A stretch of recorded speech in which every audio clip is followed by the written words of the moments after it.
दुनिया में बनाया है एक छोटा सा घर मैंने, दुनिया में बनाया है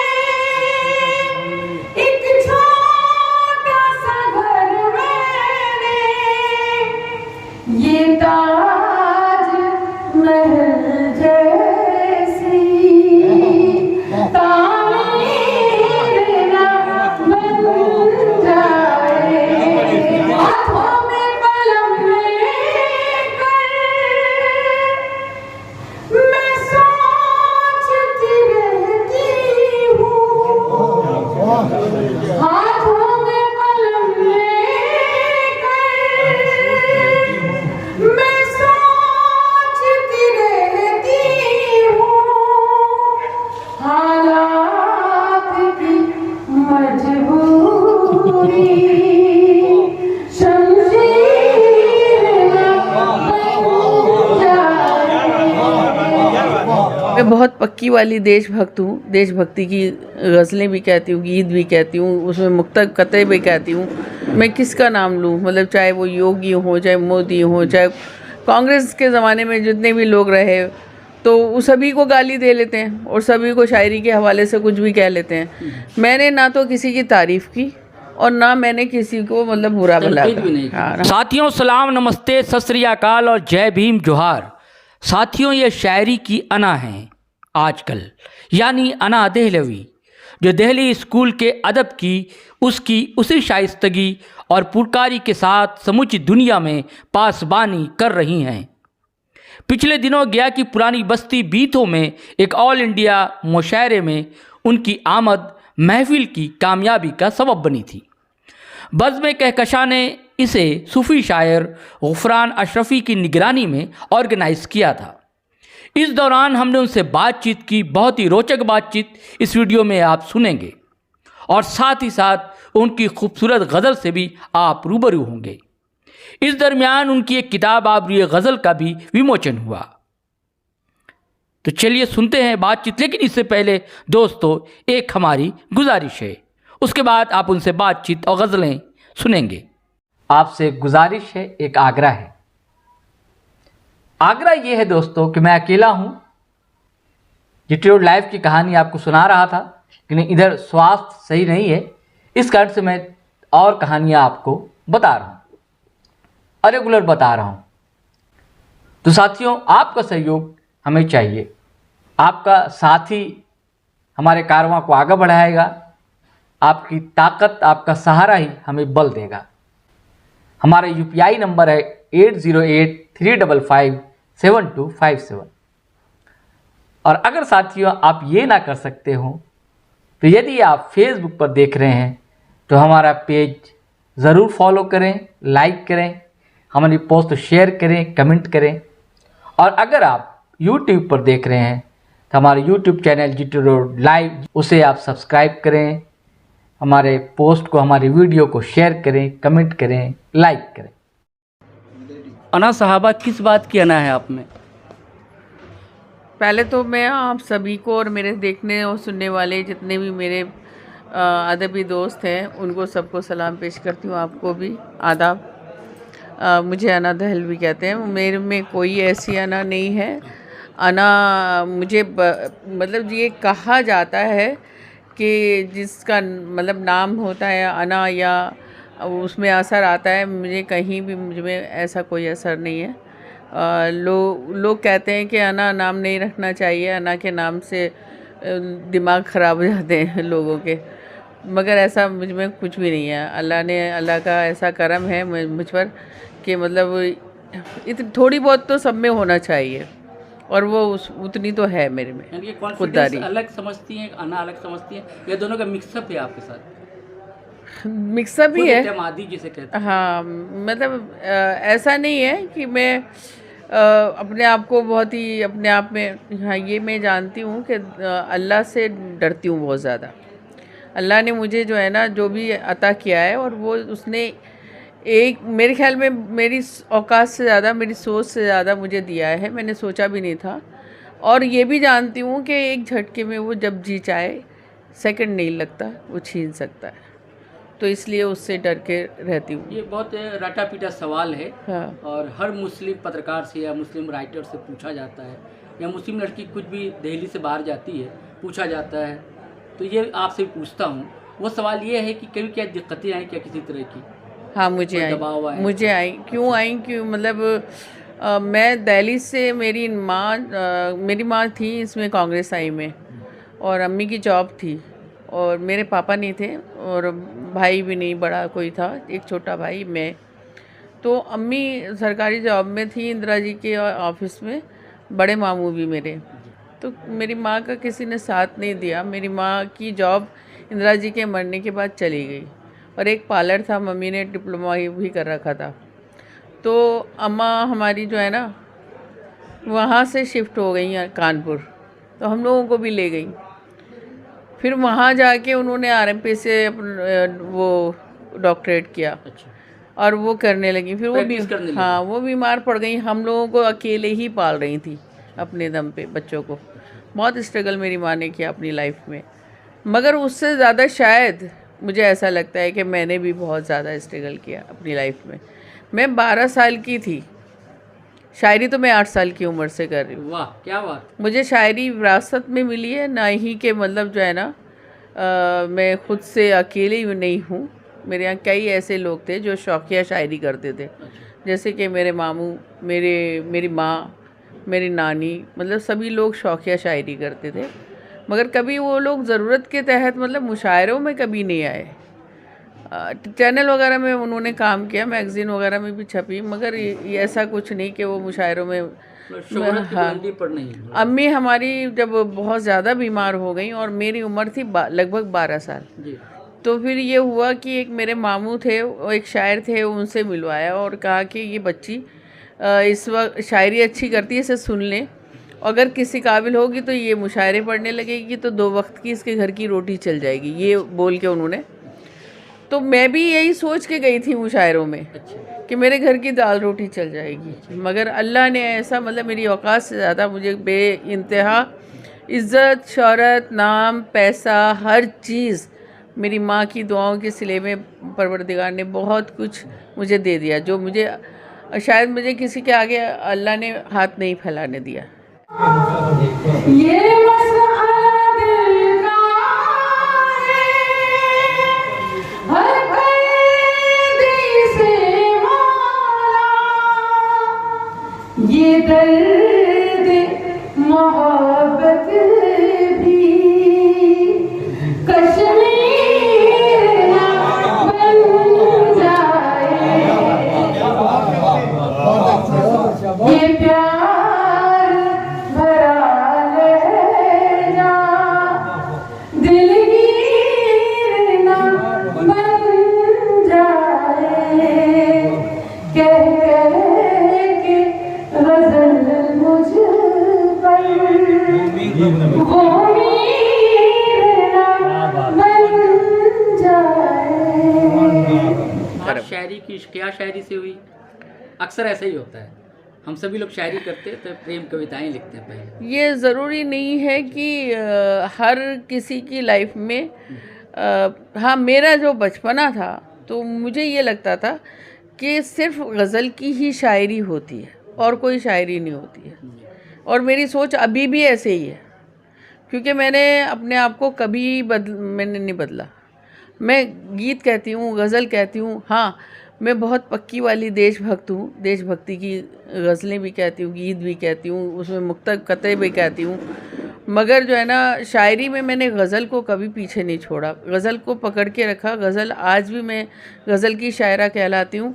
गज़ल का मतलब मैंने वक्ती शायरी नहीं की, जैसे लोग ना किसी को भी मतलब मैं किसका नाम लूँ, मतलब चाहे वो योगी हो, चाहे मोदी हो, चाहे कांग्रेस के ज़माने में जितने भी लोग रहे, तो सभी को गाली दे लेते हैं और सभी को शायरी के हवाले से कुछ भी कह लेते हैं। मैंने ना तो किसी की तारीफ़ की और ना मैंने किसी को मतलब बुरा भला कहा। हाँ मैंने उससे समझौता नहीं किया गज़ल से अपनी।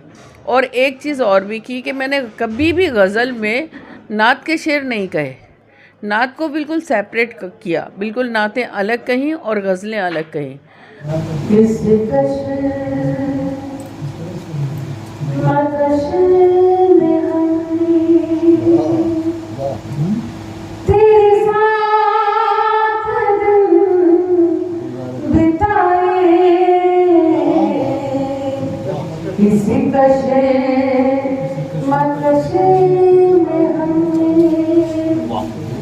किसी कशे मकशे में हमने तेरे साथ दिन बिताए, तेरे साथ दिन बिताए, कभी हंस के रो दिए, कभी रो के मुस्कुराए, कभी हंस के रो दिए, कभी रो के मुस्कुराए, किसी कश मकश में हमने। और ये शेर बतौर खास फिर से आप सभी की दुआएं चाहती हूँ, सुनिएगा। मुझे प्यार करने वाले मुझे देखने भी आ जा, मुझे प्यार करने वाले मुझे प्यार करने वाले कभी देखने भी आ जा, कभी देखने भी आ जा, ये चराग जलते जलते किसी रोज बुझ न जाए, ये चराग जलते जलते। एक और सवाल है कि ये सिन्फ जो है गज़ल अरब से आए हिंदुस्तान पहुंची, हाँ और अरब में इसके माने शायद कहा जाता है कि औरतों से बातें करना, है ना? गज़ल के माने होते हैं। पहले तो ऐसे ही था। हाँ ऐसे ही था। माशूक से बात। हाँ माशूक से हाँ। बातें करना, औरतों से बातें करना। तो अब क्या आपने खुद को बदलने की कोशिश की है, या बदलाव आप देखती हैं अपने अंदर भी और बाहर भी, अदब में भी? देखिए, मैंने कहा ना, मैंने शुरू से अभी तक अपने आप को बदलने की कोशिश नहीं की। थोड़ा सा हाँ ये ज़रूर किया शुरू से आखिर तक कि मैंने एक चीज़ का ख्याल रखा, मुझे कोई फ़र्क नहीं पड़ता कि मैं बहुत ही गाढ़े लफ्ज़ों को लेकर उर्दू में गज़ल कहूँ। आज जब वक्त बदल चुका है और दौर बदला हुआ है, आसान ज़बान की शायरी करना चाहिए, मेरा ये कहना है। क्योंकि मैं बशीर बट साहब को बहुत पसंद करती, डॉक्टर राहत इंदौरी को भी पसंद करती थी, इनको निदा फाजली को भी पसंद करती थी, मुनव्वर राना, ये लोग सब। क्योंकि आसान, देखो बशीर बट साहब ने बहुत आसान ज़बान में बड़ी बड़ी बात कही है कई जगह पर, ऐसे बहुत शेर हैं उनके जो लोगों को याद हैं, ज़हनों में उतरे हुए। वो ये वजह यह है कि आसान ज़बान में शेर कहना, और मैंने वही काम किया। इसी वजह से मुझे जल्दी शायद शोहरत मिली, और मुझे हिंदी मंच भी इसीलिए मिला।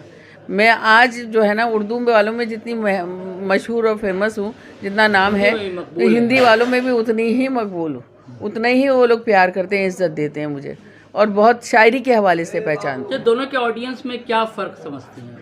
अब बस वो यही है कि हमारे यहाँ जो है दाद देने का सलीका जो है ज़बानी होता है, ज़बान से हम लोग दाद देते हैं।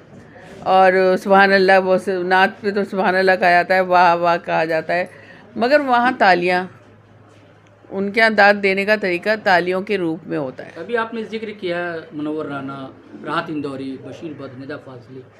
अब बहुत बरसों पहले की मुझे याद है, 80s के दौर, मुनव्वर राना साहब मेरे उस्ताद भाई भी हैं। जी हाँ, 90s 80s के दौर थे।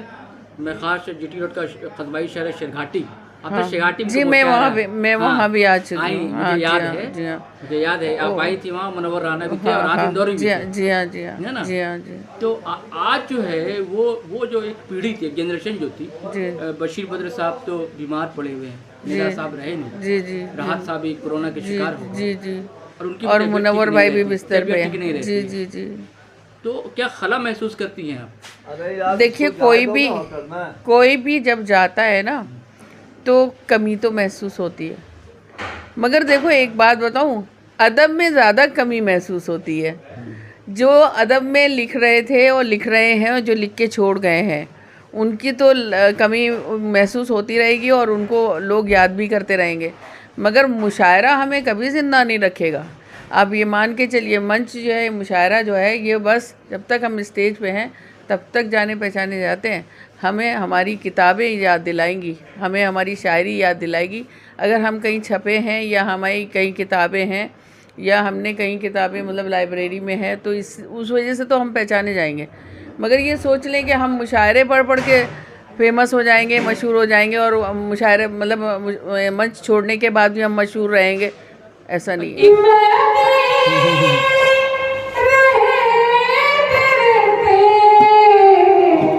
किसी रोज मर न जाऊं। क्या बात है।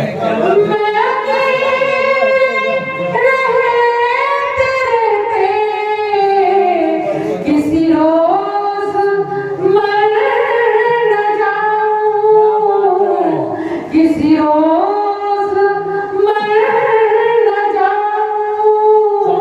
क्या बात है। जिन्हें दिल से चाहती थी वही हो गए पराए। जिन्हें दिल से चाहती थी वही हो गए पराए।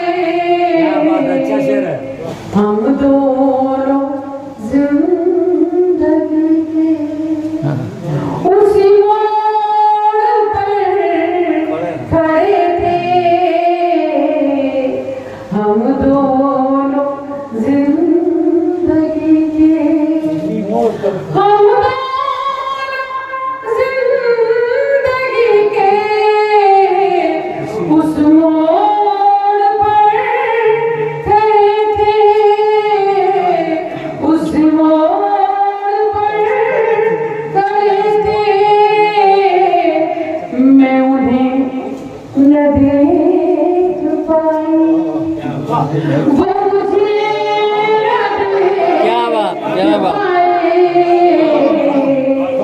मैं उन्हें न देख पाई, वो मुझे न देख पाए। इसी कश्मकश में हमने, और अब तक समाप्त कर रही हूं। शादी मेरे घर की बादल भी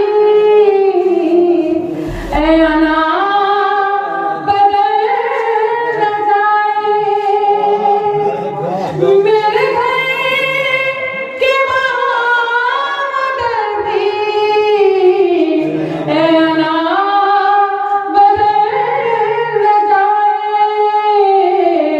ऐ अना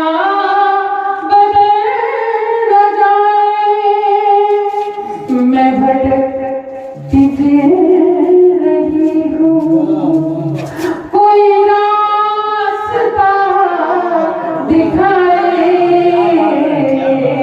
मैं भटकती फिर रही हूँ, कोई रास्ता दिखाए। इसी कश्मकश में हमने तेरे साथ दिन बिताए। आखिरी सवाल है, अलग हटकर है, फन से जुड़ा है, आर्ट से जुड़ा सवाल है। और सवाल ये कि आपकी आवाज़ माशाल्लाह बहुत अच्छी है। मुझे मतलब शायरी नहीं पसंद है? शायरी तो है ही अच्छी, आवाज़ भी अच्छी है जी। हिंदी में कहते कि अन्यथा नहीं लीजिएगा। मुझे आशा भोसले याद आ रही थी, जैसे कि उमराव जान में उन्होंने गज़ल जिस अंदाज में शहरयार की गज़लें पढ़ी, अल्लाह अल्लाह, हमने सीखा भी नहीं है कभी कुछ। मन नहीं हुआ कि कभी सिंगिंग की तरफ जाएं? मुझसे कहा कई लोगों ने, बहुत लोगों ने कहा, मगर शुरुआती दौर जब हमने अदब की लाइन पकड़ी और हम कुछ शेर कहते थे, मुझे तो सीरियल में भी ऑफ़र हुए थे। जब मैं शुरुआती दौर मेरा ऐसा था, आप समझ लीजिए कैसी रही होंगी मैं। तो मुझे सीरियल में, मॉडलिंग में और उसके अलावा जो है ये सिंगिंग के लिए भी बहुत से लोगों ने कहा कि आप सीख लेती तो कितनी प्यारी आवाज़ है, आप सिंगिंग भी कर सकती थी, प्लेबैक भी बन सकती थी।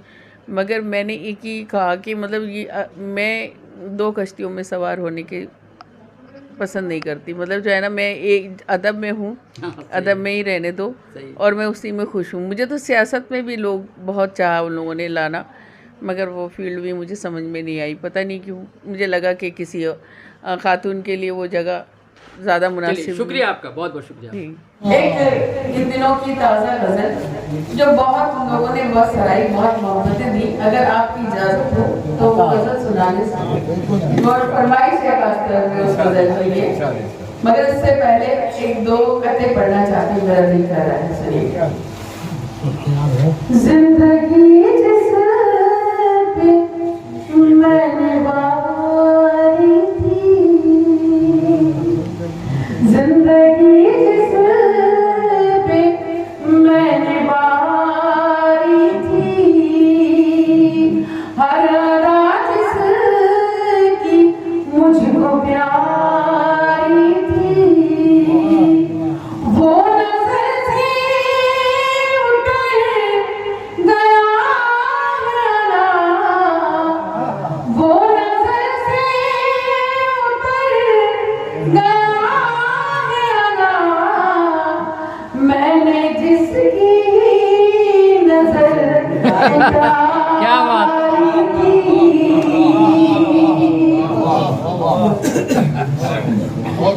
मैंने जिसकी नजर उतारी थी। क्या बात। ये 4 मिसरे भी सुनिएगा। पत्थरों में हर पत्थर देवता नहीं होता, पत्थरों में हर पत्थर देवता नहीं होता, साफ कितना पानी हो आईना नहीं होता, साफ कितना पानी हो बहुत अच्छा। आईना नहीं होता, मंजिलों को पाने में एक उम्र लगती है, मंजिलों को पाने में एक उम्र लगती है,